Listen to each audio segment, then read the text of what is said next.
Hello, everybody. Welcome back to Roll to Talk, where you gotta roll to talk. That's right. We're gonna establish that for the catchphrase. Let's get it more solid. Hells yeah. I am one of your hosts, Dice&Autism, and we also have a Witty X Witch. Say hi, Witty. Hi, Witty. Yeah, and also we have another guest today. What? In this season of other guests we've had on the season? Holy crap. So, hello, guest. Hello, guest.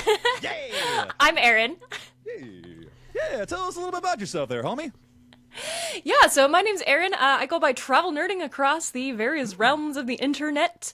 I am a professional game master, dabble in a whole lot of other creative things, costuming, all of that good stuff. I am a nurse by trade, a nerd by all the rest of my time. And yeah, I'm here to talk about nerdy stuff. Exactly. And keeping up with the theme of, like, horrors and stuff, we had to have a discussion about vampires of the masquerade, but we're going to be talking about a famous vampire in the I can't talk. In the TTRPG space. You know him. Some people hate him. Some people think he's the best villain of all of D&D, which, debatable. I'm going to get flagged for that. But Strahd von Verowich, his last name pronounced and all that? Zarovich. Close. Yes. Yeah. You're getting canceled for that. Hey, guys. Welcome to the Apology Verozich. Podcast episode. I would like to apologize for all the Strahd fan people out there. But yeah, we're going to be talking about Strahd, like, what makes him, what's the horror about him, and other really cool, interesting stuff and everything. And, Erin, you know a lot about Strahd, don't you now, homie? I like to think I know a thing or two at least. Yeah. So, yeah, what about Strahd is, like, very compelling and interesting to you, that gets you kind of, like, that makes, like, the neurons kind of like, ooh, fascinating, want to know more? Yeah, so I think for me personally, I'm a big gothic horror fan. I grew up at Frankenstein, Portrait of Dorian Gray, obviously Dracula, and Curse of Strahd takes so much of its inspiration from Dracula that obviously that tie in immediately to gothic horror, and the fact that he's kind of a classic. When I started doing the professional GM sphere, I looked at, like what are things that I'm interested and willing to run, and I'd run Curse of Strahd before, I'd run other modules before, obviously, but Curse of Strahd I found is sort of one of those modules that is a little bit of a classic in its own right within tabletop gaming and Dungeons & Dragons.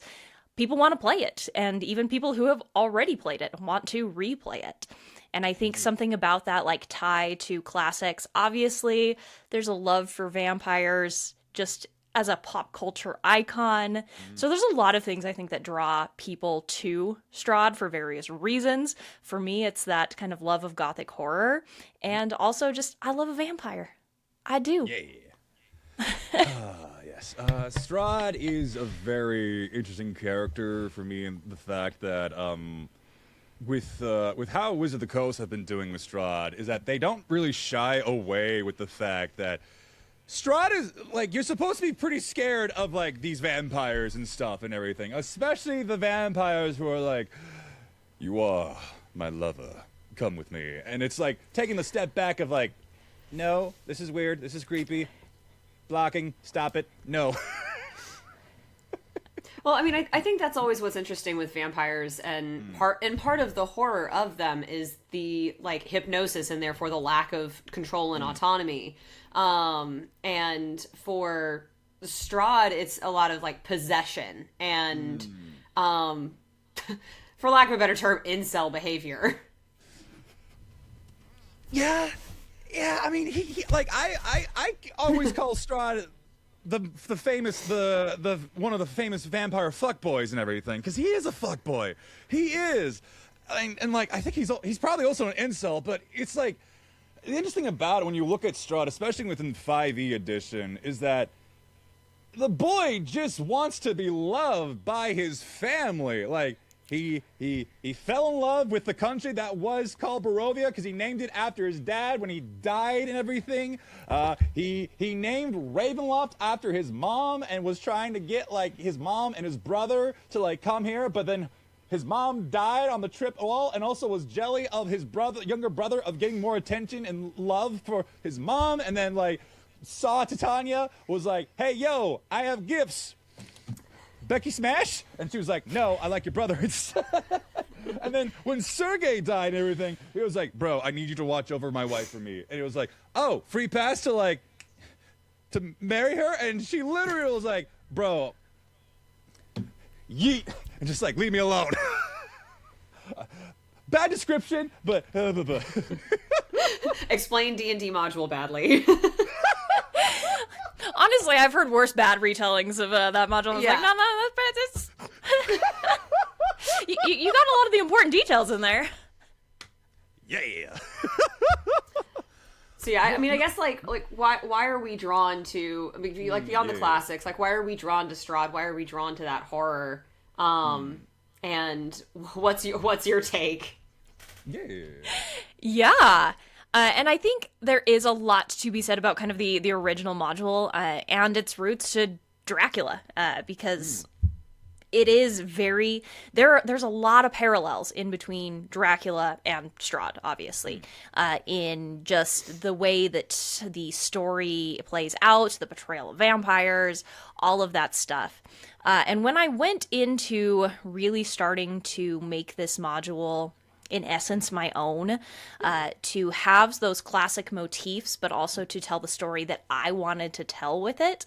I really wanted to kind of move away from that, because as much as I love Dracula as the classic that it is, we cannot ignore the fact that, especially even being an older classic, and given that we can still say, it was a product of the time period it was written in. But we can't necessarily excuse and continue to make excuses of perpetuating problematic content, even if it's part of the classic. And that's something that I really wanted to focus on, because let's be real, the original Curse of Strahd module, and even the Curse of Strahd module that was rewritten and published first for 5e, contains a lot of problematic content. Yeah, the objectification I of read. Women... the racism. Oh my god, it's wild. Yeah, I remember reading the module for 5e and just went, whoa. Yeah, the trigger warning, really weird, problematic incest storyline. There was a lot of stuff that I was like, I, as a woman, with female players at my table, do not feel comfortable running this module as is.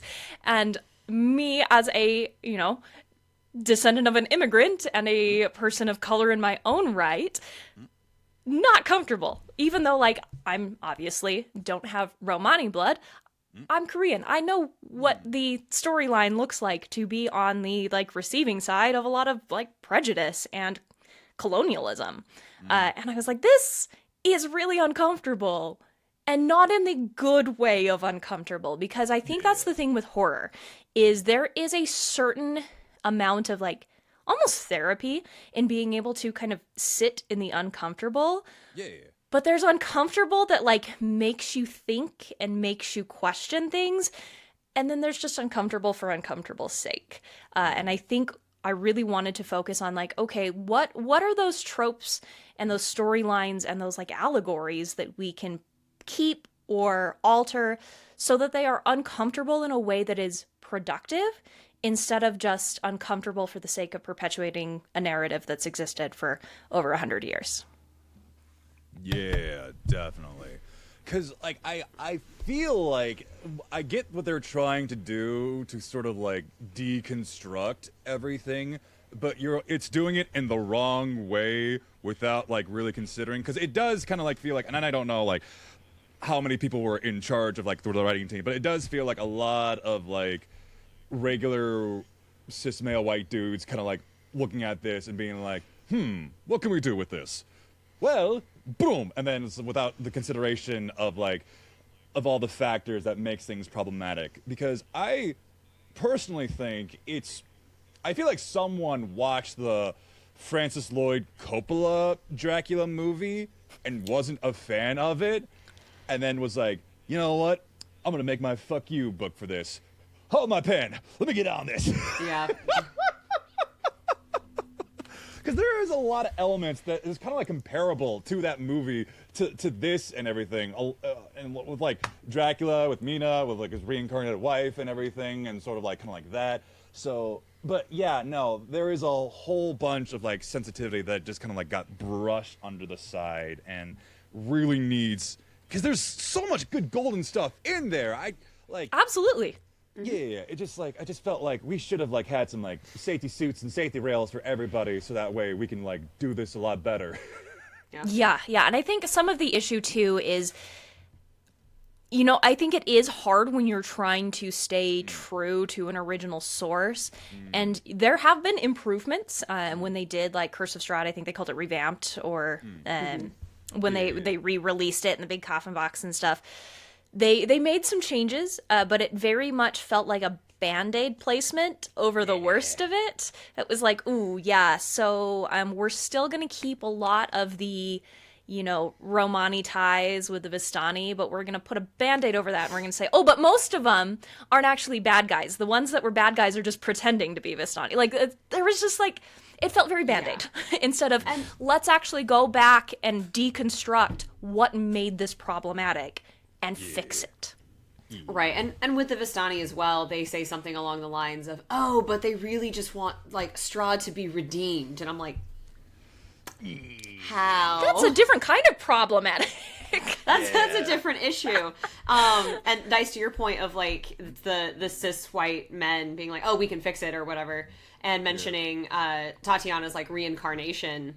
My memory of the module, and Aaron, you can correct me if I'm wrong, is that they've made this reincarnation of her to be kind of, rough and tumble, badass, which is its own kind of sexism. Like, if your favorite character is Arya from Game of Thrones and you can't stand Sansa, we need to talk about this. Like, we gotta figure out why. But that being said, I think it goes back into that, the horror being that kind of loss of autonomy, especially for women and femme folks coming at this game, because, like, I guess the male power fantasy is this, and I can make the rough and tumble independent woman subservient. Yeah, because it's very much the typical thing of like making a badass woman badass, but while also taking away all the femininity of that character, pretty much, right? Yeah. Yeah, But, it's and making the them portrayal soft for is me. yes, yeah, and the portrayal, honestly, in the way the module is written, kind of sends like a mixed message, because the way that Irina is written in the book is she is a sheltered young woman who has been taken in, she's been adopted, very much like tried to keep, adopted dad's trying to keep her away from the horrors of the world.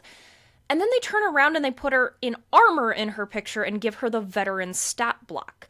Like, you're supposed to meet this girl at level 2 or 3, and she outstats your party by a good 20 to 30 hit points. Like, but you want to portray her as this helpless damsel in distress. Like, you're sending a mixed message. And even, like, a lot of people who I've had interactions with, like, have this notion of, like, oh, no, like, she's very much like your damsel in distress trope. And I'm like, okay, so why does her portrait show her in plate mail? Right. If damsel, why not damsel shaped?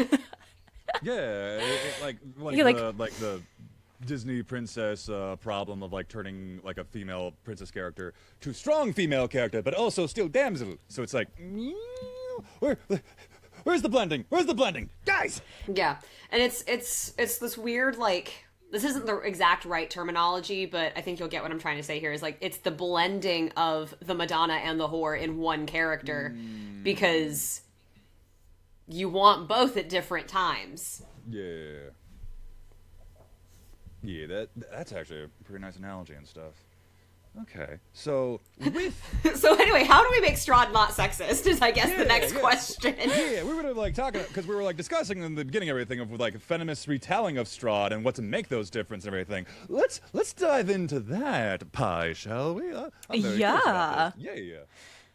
Yeah. Yeah, so when I set out, I was like, I want to retell this module from more of like a feminist lens. And for me, like that's going to look a little different because there are other really great retellings. And there's one of my good friends did a whole like gender bent retelling that now frames Strahd as a woman. And that is one way to do it because it changes the dynamic and goes a little bit more like, you know, a little bit more Carmilla vibes, but not really because the way she wrote it was very much like it is, you know, two strong-willed women now who are at each other's throats and kind of does away and tries to subvert a lot of the gender roles and the dynamics. For me, what I wanted was really a feminist retelling in the sense that it became intentionally allegorical for the patriarchy and what that looks like. So taking Strahd being literally a bloodthirsty monster and now kind of spinning it as what does it look like when we reframe the patriarchy in the context of like a vampiric society that is preying off of these, you know, the very things that patriarchy thrives off of, keeping not just women, but people deemed lesser men, because I think that's one big pitfall that a lot of people don't understand. Feminism isn't just for women and femmes. It's for everybody. Patriarchy is what says men cannot show soft emotions. Patriarchy is what demands that men be tough and strong and be the one to step into that role. And it's just as harmful to men as it is to women. And to be able to reframe it in that lens and also kind of keep it a little bit more modern to the times. When I have been in my like most recent edits, I think a big thing that I wanted to also focus on was also the class struggle, the representation of vampires once again being blood-sucking monsters as a representation of that upper 1% that are going to guard their wealth and they're going to literally prey off those underneath them. So when I set out to do this, I was like, what's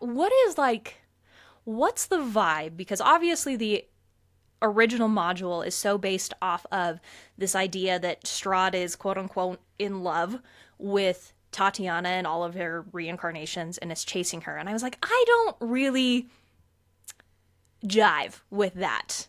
I was like, because it makes Strahd not feel as scary when it's like, oh, he just wants to be loved. And I was like, no, I kind of want an irredeemable villain. I want a villain who is a villain. And I was looking at kind of like his history and things like that, and they portray Strahd as like he was a conqueror. He was a prince who came to this land as a colonizer to take over these lands, named it after his family, took control. And now what does that look like?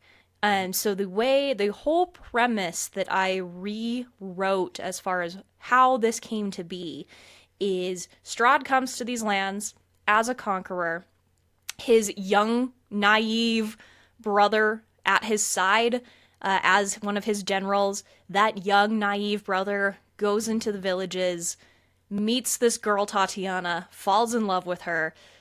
She basically says, get lost, your brother's trying to colonize my people, get out of here. And, you know, over the course is able to kind of reconcile like that white colonizer mentality.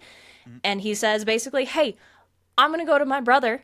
I'm going to tell him we should leave and we should just let bygones be bygones and we should go back to our homeworld. Of course, that ends poorly, in which Strahd, in a fit of rage, kills his brother, but then does the epitome of a villainous thing to do. Blames the woman for corrupting his brother and turning him against everything that they've ever been taught.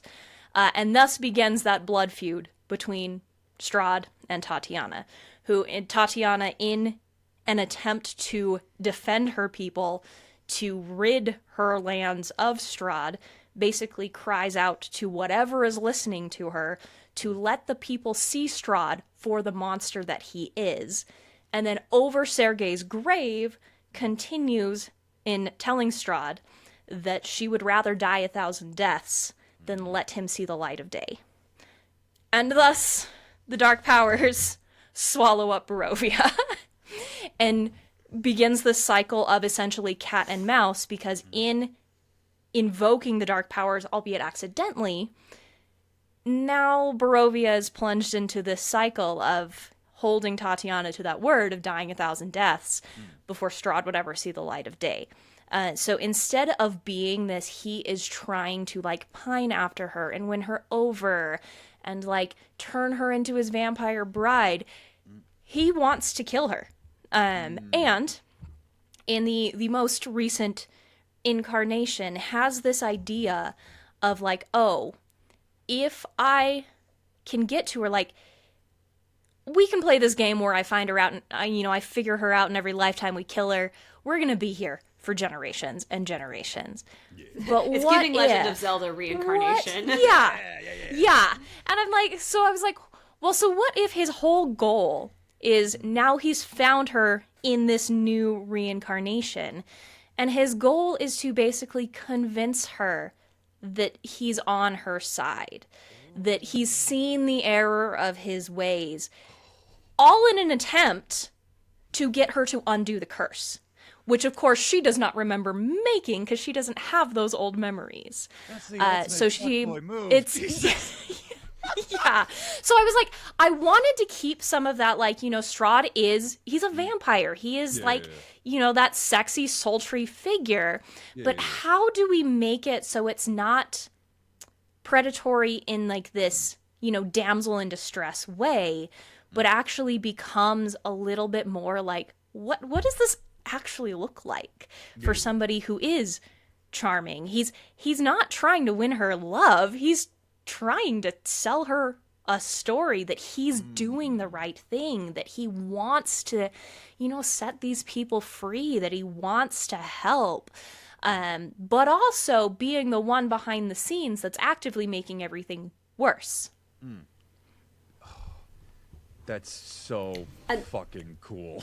And I think it's so cool that you mentioned, like, the class struggle in Strahd, especially in this version, because that's what capitalism does. It tries to convince you that it's on your side, that it's here to help you. Mm-hmm. For anyone watching, economics do not work. Exactly.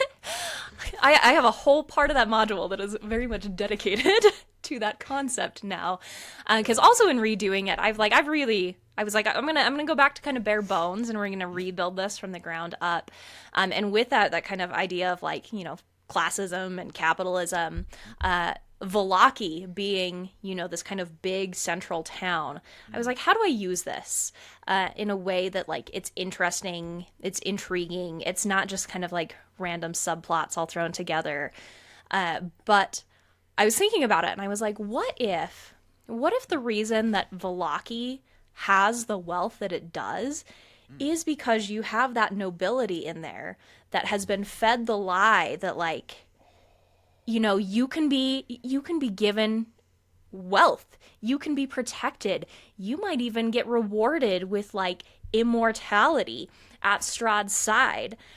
So I have this whole plot in which they figure out that, like, the Wachters, all of the other, like, noble family who are actively trying to oust the Burgomaster and rise to power, turns out they're also, like, selling their family members as vampire food. Because the vampires gotta eat, and they want to stay in power. And it's very much like, it really, and honestly, can't even take credit for that. I just turned on the news. And see, I was thinking, like, the Volturi from New Moon. I was gonna say, like, is this I feel like American Dream, All My Sons, is this you, Joe Keller? When you gonna, like, pop up and say, like, I guess they were all my sons. Anywho, ba-ba-doo. Theater joke.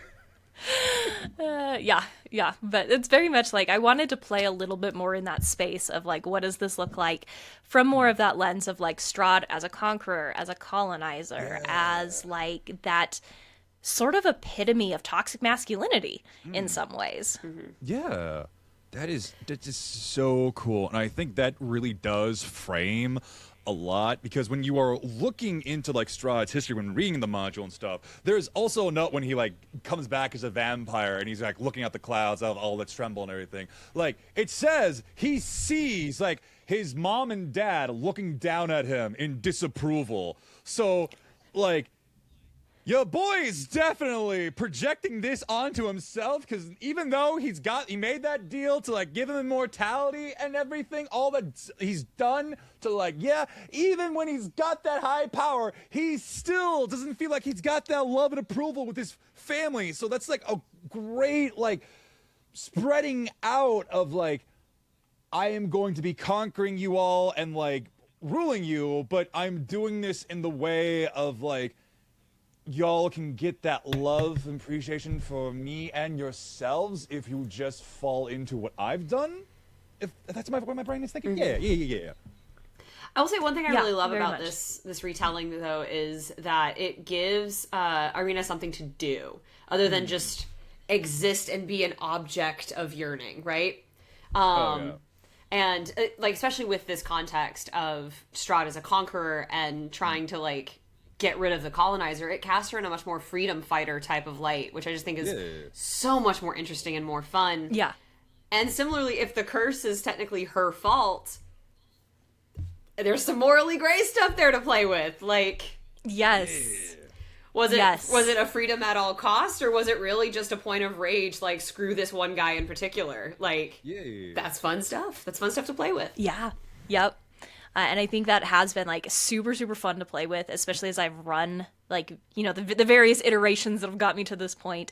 That realization that a lot of my parties have where they're like, oh, like Strahd is a terrible person. Like he has committed all of these horrible atrocities that he committed before he became a vampire. So like if that's the starting point, you know, it's only gotten worse since he became a vampire. So in an essence, like he's kind of proving her point, but at the same time, how did we end up like justifying the, you know, the collateral damage in all of this, and realizing that like, you know, the real victim in any kind of like toxic society is the common man. Glorious. Yeah. I've been deep on Andor TikTok today and yesterday, and it's giving Luthen rail. A little bit. Yes. Yeah. And I guess that also kind of like gives like an entirely new meaning to like the Sun Sword and everything that you get within the Curse of Strahd game, where it was Sergei's own weapon and everything, and it's like that big weapon you get you give the party to be like, all right, here's an easy way to kill him. You basically win the game and all that. And like it's all light and everything, but still that even with the brightest light, it's still going to cast some shadows and everything. So I guess even after like destroying the big guy and stuff, what are we going to be doing about the other people who has like been in place and like indoctored into some way of like Strahd's like teaching and methods? Like you cut the head off the one Hydra, what are you going to do with the rest of them? So Yep. And I think that's kind of the fun in this module. And the module is already sort of set up to be a little bit sandboxy. You know, it's not written like your typical adventure module where it's like, chapter 1, you go to this town and here are your specific objectives. Chapter 2, you then go to this town. It's like, here's your different places. Here's different ways that they might do things. That Taraka card reading tells you where those big important objects are. And your party might never see certain parts of Barovia, or your party might decide that they're gonna like systematically march their way westward and hit every single spot, or they're gonna do a big loop because, you know, they were told their one big important item's clear out on the other side of the country and they're gonna go find it first. And it is very much like as they come across things, they're really unraveling the mystery of what happened to Barovia, but also really coming to an understanding of how deep this curse runs, how badly it has affected the towns, the people, the land itself. Because if you think about it, 400 years under perpetual cloud cover, crops ain't gonna be great. And that's one thing that always kind of bothered me with the module. I was like, but if it's always cloudy, how are people eating? That is good. That is pretty good. There were a lot of things. Go ahead. The joke that like vampires like are just built to not be in Italy because they can't be in the sun and they can't have garlic, and I'm just like, just add one more layer because you're not getting a freaking tomato. Yep. Pretty much. So there was a lot of things where I was like, I kind of want to make this a little bit more like interconnected. Like I want the world to feel like it's living and breathing, and what does 400 years of living in perpetual gloom under like a vampire who is literally feeding off of the blood of the people, but the nobles say he's pretty great, so maybe not. He's a nice guy. So here's the silly question. How much research into the year without a summer have you done? I did a little bit. The nice thing about Dungeons and Dragons is there is a certain amount of magic that can be utilized. Yeah, oh yeah, that's definitely true. And I think there's also kind of like an interesting... Go ahead. I was going to say, it's very full circle. Year Without Summer gave us Dracula. Dracula gave us Strahd, and now we're back. Yep. How did we get here? We got the band back together. Yo. Yeah. But yeah, I think that's also kind of like an interesting horror with the fact with like Madame Ava and everything. She's like Strahd's like half sister, and she's also kind of like a fortune teller to like be able to, and the whole fortune telling like motif and aspects of like of the Curse of Strahd is also interesting as well. Of being like, here are the multiple futures that could be happening, but they're probably not going to happen due to the fact it's all kind of shit. But also, it's like, it could happen if you're just brave and strong enough to do it. And Madame Ava, like, feeling like she is, like, the worthy, like, replacement of Strahd. But it's also, I feel like it could have been, like, a great for, like, the original module to add a little bit more depth and, like, interaction with her to, like, because I like, she's an underutilized, like, golden nugget trove right here. Amen. It's like, yeah, it's like Strahd's half sister, and that's just like kind of like just brought up out of nowhere. Like, oh, okay, more. Give me more insight, more like, guys, please. Hey, wizards, what's her deal? Yeah. Hey, look. Yeah. Good. Do we have to like name her Asturian, make him like a twink, and like have a sassy voice, and then you guys will give her more like opportunities? Come on, guys. Look, I love Asturian, but look, he gets too much love. Give me more Will. Valid. Yeah. No, I think there's a lot of underutilized things in the module where it's just like, you gave me such a cool premise, but where's the rest? And I think that is kind of one of the issues with it being so sandboxy, because Barovia is kind of huge. Especially for a single module. It's enormous. And so there is kind of that layer of like, maybe we need to like have a couple linear paths, and then here's the bonus stuff if you want to do it. But you know, that's just my or like maybe like 2 or 3 that is linear very much paths. How I run my module, because I've kind of given them a clear like, okay, you're stuck in Barovia, now what? Like Captain America turning the chair around, like so you got stuck in Barovia. But I give them that very much like inciting incident quest, very much as is kind of set out in the book, although I changed it because the way that I sort of structure the initial part in the village of Barovia now is, they go to the village of Barovia. It is run down. All the windows are boarded up. The doors are boarded up. The people won't come outside. They go to the tavern. The tavern's closed for business. The tavern, doesn't want to let them inside because they're convinced that these are vampires trying to get their way into town, because the town has recently fallen essentially under siege. The vampires are attacking at night. The werewolves are attacking at night. All because Strahd has figured out that Irina is in Barovia. And it is, for the last couple weeks, it's been under siege because he is essentially trying to get Irina to the breaking point where she has no other place to turn to for help but him.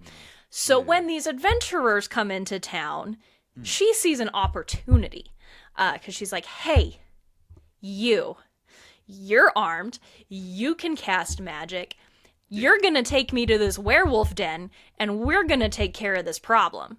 Uh, and that's their inciting incident, is she essentially is like trying to hire the party to go take care of the werewolves with her, where she's like, I'm out for, because she may be a little bit sheltered, but she knows how to wield a sword, kind of. She's got a willingness to wield a sword, but she has all of that sleeping rage from Tatiana that she doesn't quite know where it's coming from. But she's still mad. And these werewolves have attacked her people. They've caused the death of her father. And, you know, there's no way she's going to stand by and just let it continue to happen when here is this opportunity in front of her in armed adventurers that just show up at her doorstep. She's like, this is clearly an answer from, like, whatever gods are still listening. Spoiler alert, the god that's still listening is the dark powers that started this to begin with, but we'll cross that bridge when we get to it. Yay! Oh, that's so cool. So, with like rewriting the module and everything, there's like the infamous like tutorial section of like the death house and everything, and how it kind of like sets the tone, and like you do get kind of like a lingering like with like Strahd like coming in and being like, oh hello everyone and everything. How did you interact with that into your retelling and everything? Yeah, that's a great question. So I actually scrapped Death House. I have a I got rid of it. Short answer, I got rid of it. Long answer, okay. I replaced it because I was like, Death House in a way is so iconic, that like haunted house where you get a little bit of foreshadowing and plot, but I felt like it could do more. In the sense that I really wanted it to set up what is happening here. And with the characters not being from Barovia, oftentimes what I will do, and I don't do this in all of my games, but I've kind of set it up to be an option, is where, especially where I have players who want to play characters from like completely different worlds, where it's like, I've got a player from Eberron, I've got a player from Waterdeep, I've got a player from the Astral Sea. Essentially what I do is that plot hook that gets them into Barovia is they come across something, an abandoned tower, a ruined fortress, some sort of like, here's your little level 1 adventure, go explore these ruins. And it might be like a quest that they're sent on, or, you know, it's pouring rain outside and here's this one little abandoned cottage that you can take shelter in.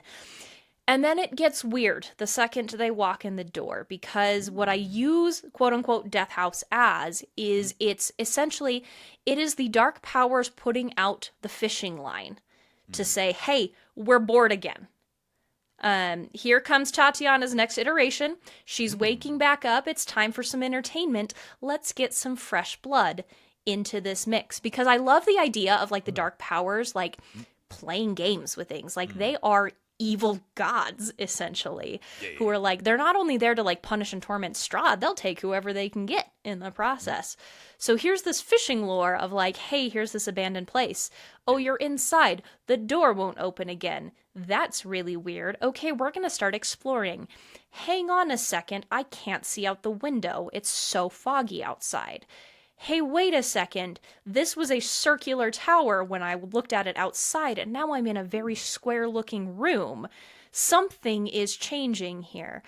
So I use that to sort of have the party meet under circumstances if I need to, where it's like, hey, you all meet exploring a haunted house, and you don't know how you got here, and now you have to fight your way out, because all the ghosts are coming for you.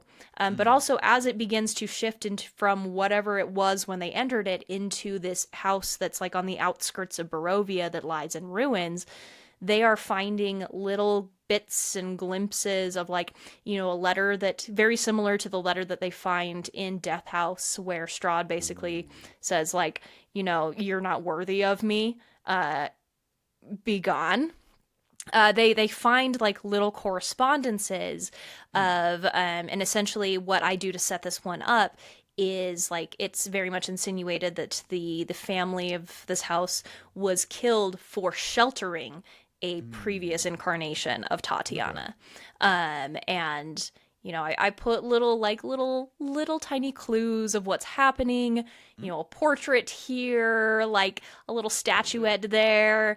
So I can do a little bit more of that kind of here's the foreshadowing, but also in a way where I think one of my favorite things about Gothic horror is that the unreliable narrator trope, because it's such a good thing. Because I think so often, hopefully my players aren't watching this because they're going to start questioning everything I say. I love feeding players information that NPCs truly believe, but is not true. Because, you know, it's like that is their reality. You know, there are NPCs that they're going to come across that think Strahd was corrupted, that he can be redeemed, that he can be saved. Not true, but you know, I want a little bit of that. So it's creating a narrative around, like, it's the narrative that Strahd wants them to see, that he's in the right, that he is trying to protect his people, that he is doing what he thinks is best for the people. And so when they get there and they meet Irina, who is like, we're gonna go kill some werewolves, they're like, wait a second, hold up. What is happening? Great first impression, really. Yeah. It's like you kind of like almost like get sucked into the propaganda, and then when you actually meet the people who are fighting it, they're just like, yo, and it's like, oh, I fell for it. Shit. Yeah. That's so cool. I think what's interesting about this take on Strahd is that he's trying to like convince Irina that he's on her side, and therefore has this sort of propaganda machine. Because if you're a bad person, you don't always do bad things. Like, and sometimes that is self-serving, and sometimes it is genuine. It goes back and forth. That doesn't mean you're redeemable. But I think like equally interesting as good people doing bad things is bad people doing good things. Oh, Yeah, and I think it's super fun to play with because it makes Strahd as a villain seem real. Because it is it's that like, kind of we banality see that. of evil at that point. Yeah. Yeah. It's like, oh, but he's still a prince and a ruler, and he still obviously like needs some of his subjects alive because a vampire gotta eat. Exactly. Oh, that is just absolutely fascinating. It's just. Yeah, it's like once you start really like trying to connect the dots to make this it flow differently. I mean, there's tons of ways to do it. There's some really great other rewrites out there that I've seen, but there's so much space, I think, to play and to tailor this module to like be what you want it to be. And I think like there's so much potential for it to be that kind of allegorical like feminist tale of what does it look like now as the players coming in to actively fight against the patriarchy, the propaganda, the like classism, and all of these various tropes. And I think that's part of the fun of the module is getting to like, okay, here's all these terrible things. And in a feminist rewrite, I didn't want to remove the terrible. I almost wanted to like hone in on what that flavor of terrible was, and then let the player characters, being the main driving force of the story, be the ones to say, we can fight this. We can dismantle it. We can disrupt it. And have them be that voice that is now going all across Barovia, finding people in various states of either having eaten the propaganda or having like fallen by the wayside, and now they're just like, this is not my problem. I'm gonna live in my little bubble, and you guys can deal with that. I don't see anything. I don't hear anything. Not my problem. Looking at you, Krezg. And be able to say like, hey, no, like sooner or later, Vallaki is gonna fall. Sooner or later, he's gonna get bored. And when Vallaki's no longer interesting, you're next. So whether you want to do this now or later, you're gonna have to fight. Hells yeah. Oh, that is cool.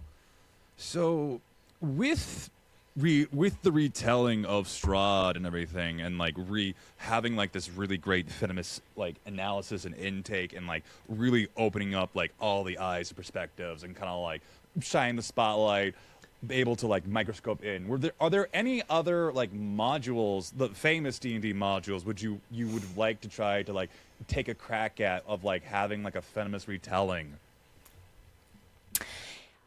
I think as far as like the big feminist retelling, this was kind of like my quote unquote magnum opus of retellings. I think there are definitely like, and I'll say this, modules in general, no matter whether they're written by WotC, whether they're written by a third party, they're always going to be a great template. Even my own module that I have rewritten and I have copious like little scribbled notes on, I never run the same way twice, because they are meant to be tailored and catered to the specific group of players and the characters they want to play. But even that being said, like, no module is ever going to be perfect in its own right. Like, I always come to modules as they're a really great template, especially for a dungeon master who maybe doesn't have the time or the bandwidth to go homebrew from the beginning. They're a really great bare bones structure. And they should be customized. They should be tailored and tweaked. I've run Horde of the Dragon Queen. That one, very much like great bare bones. Definitely, like, in order to really make it work for a specific party, you do have to tweak a little bit. You have to really buy into what the players are interested in. I think my next big one, because I have some of my groups who are nearing the end of Curse of Strahd and are like, well, what next? And I'm like, what do you mean, what next? And they're like, well, we want to keep going. And I'm like, oh, okay. So I think the next one I'm going to tackle is actually a newer module in Vecna, Eve of Ruin. Ooh, okay. Oh, That'll be so sick. That is so sick.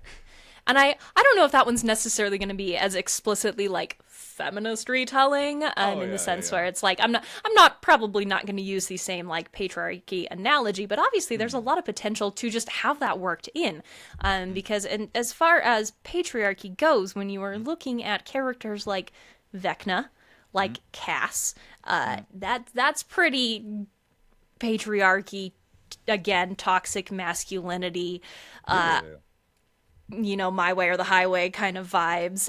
But also, again, looking into that, like, okay, we've done Strahd, we've done small scale. Now what does it look like when we are combating those same kind of ideals and problems like colonialism, like classism, like all of those other topics? But now we've gone from here's the scope of a trapped Barovia to here's the multiverse. Right. In all of its diversity, in all of its different worlds and realms and cultures. And now that we're fighting for all of that, what does that look like? And I think that's going to be an interesting space to kind of try to keep some of those themes going in. Yeah, that's really cool. That's super cool. I would probably, like, I've always been a fan of like Tiamat in general and everything, because I always love like the aspects of like her and like the lore and like how like the whole cult system works and everything. So it's like, for me, like, if I would have to retackle like something, it would probably be like the cult of Tiamat, and I think really like analyzing of like how like that whole organization has got like it's like a pyramid scheme just for like hierarchy, religion, and like, okay, you're in the purple club, but to get over to like the medium power thing, first you have to go and head to get into the blue shade violet, and then also get it twisted over to like a nice little curled twist, and it's like, ooh. I think it would also be a really cool to get more dive depth into Tiamat in general, instead of being like, yeah, my brother Bahamut, really goody two shoes. Me, I'm evil because blah, and I also have 5 heads. Like, come on, guys. Give me some more nuance. Give me a little more nuance than that. Yeah. Look, I'm all for having a very evil lady just for the sake of being evil, but put some pepper and like paprika onto the steak. Goddamn, at least some salt. It's like, I love women's rights and women's wrongs. Why? Exactly. Yes. I like it even more when I can defend the wrongs. Exactly. Yes. Yes.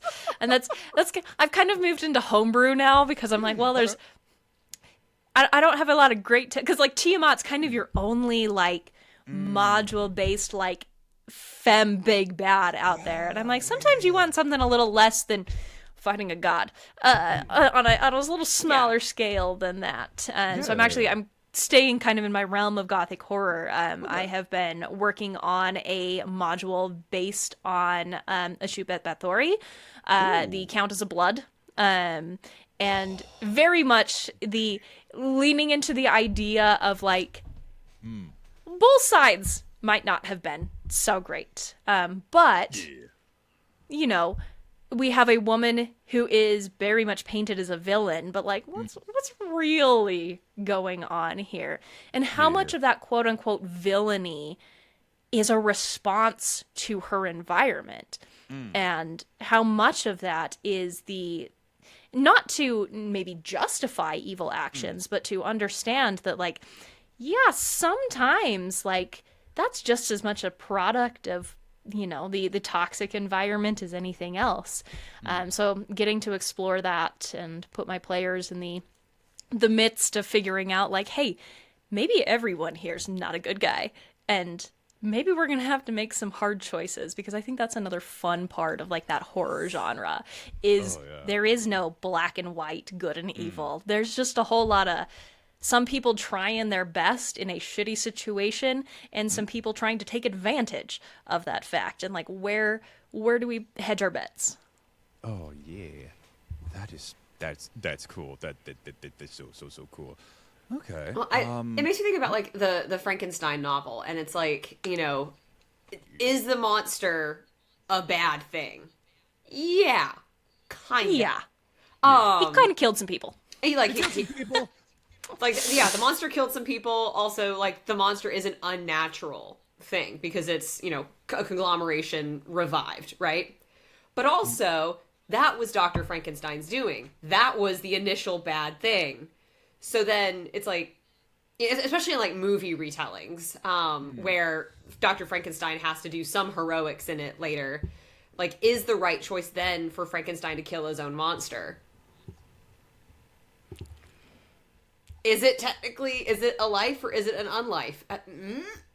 And I think that's the best part about gothic horror is it is a little bit of that, like, it may have been a better answer maybe, but I don't know if we can really call it the right one. Yep. And it is that very much that, like, kind of circling back to like, that's the good kind of uncomfortable. Be like, what is the choice that we make where we're trying to do the most good for the most amount of people, but knowing that, as is in real life, sometimes there is no easy answer and there's no perfect answer. There is just an okay answer. Yeah. It's the one we arrived at. Exactly. So before we like do our call outs and like ending everything, what would be like one big classic gothic horror like character from like novels, movies, media, fiction in general that you would like to try to turn into like a module and everything, like the most iconic gothic horror people into TTRPG? Whoop. Oh, man.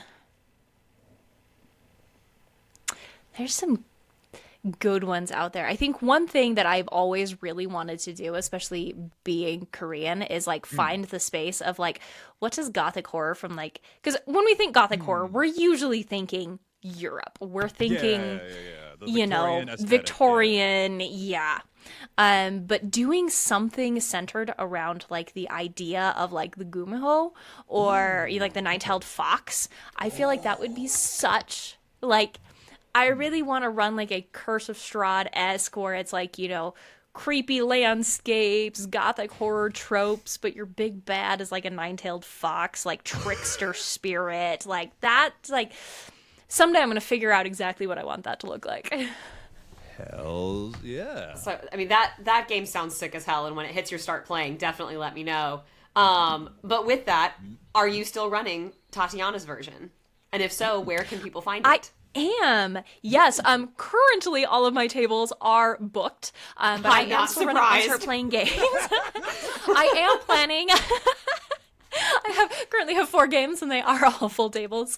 However, probably here in the next couple of months, I have been working on trying to figure out how to run it West Marches style, where it's a little bit more like freeform. People don't have to commit long term if they don't want to. People don't have to commit to like a regular schedule, things like that. So I have been working on trying to get this module to a West Marches form, and that will be coming to start playing hopefully here in the next couple of months. Yeah, that is so cool. Okay, so with that and everything, thank you everybody for coming to Roll to Talk and everything. This was such a cool and interesting conversation here. Aaron, thank you so much for coming along with us. Really appreciate it. Thanks for having me. Yeah. So besides where people can like find your like the games that you run and play and everything, where can also people find you for like the social medias and other stuff to keep up to date and everything?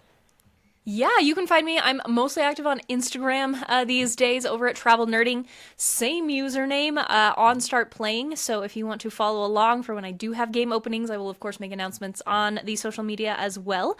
But feel free to follow along. Sometimes I post DM advice tips, how to make your monsters scarier. Sometimes I just post silly content. You never And quite know what you're sometimes going to they get. post sick-ass vampire photos. Indeed. Yeah. All right, and I'm Dice&Autism. You guys can know where to find me and stuff and everything. I have the socials all here on the channel and all that. But who cares? What about the people here, since we already talked about Aaron? Witty, where can people find you and other stuff that you do and stuff? Yeah. You can find me at WittyXWitch on any social that I am on. You can also find me on Saturdays at World Tree Quest playing the Dragon Age TTRPG, which, like we've talked about before, I'll never shut up about. Yeah. And those are my projects right now. Yeah, lovely. All right, so thank you all for watching, listening, wherever you're at. We will see you all next time, okay? Bye, guys. Bye.